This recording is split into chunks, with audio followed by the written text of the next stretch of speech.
بسم الله الرحمن الرحيم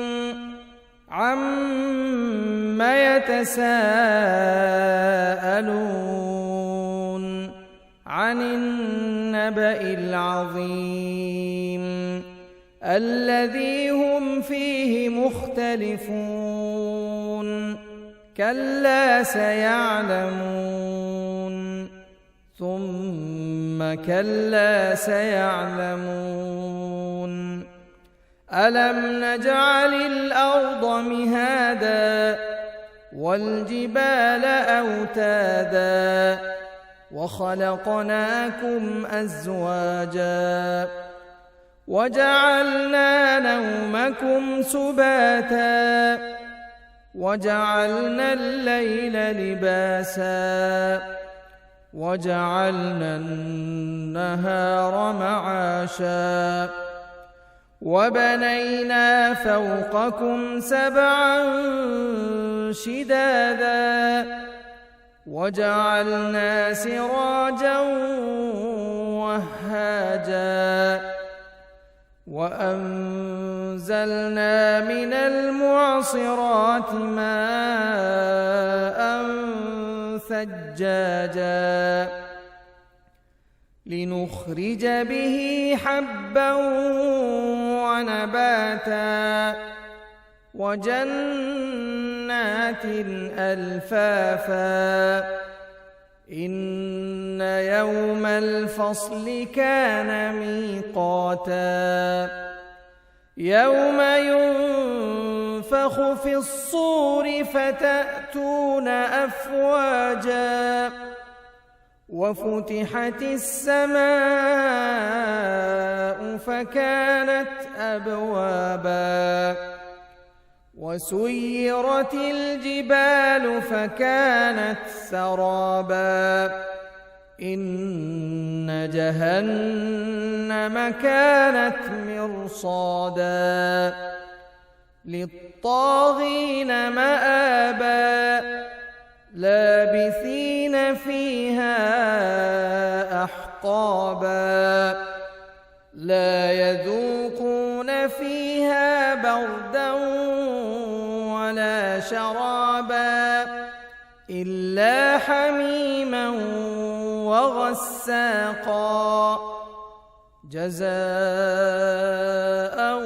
وفاقا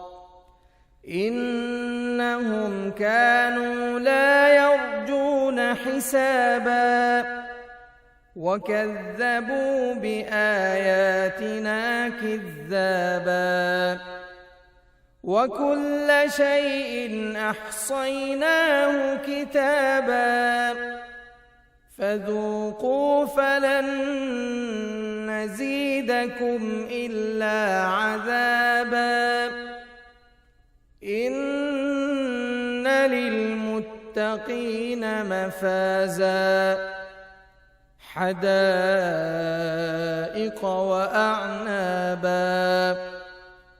وكواعب أترابا وكأسا دهاقا لا يسمعون فيها لغوا ولا كذابا جزاء من ربك عطاء حسابا رب السماوات والأرض وما بينهما الرحمن لا يملكون منه خطابا يوم يقوم الروح والملائكة صفا لا يتكلمون إلا من أذن له الرحمن وقال صوابا ذلك اليوم الحق فمن شاء اتخذ إلى ربه مآبا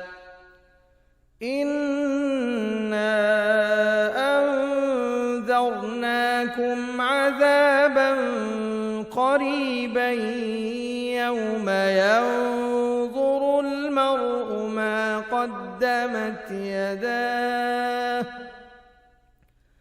يوم ينظر المرء ما قدمت يداه ويقول الكافر يا ليتني كنت ترابا.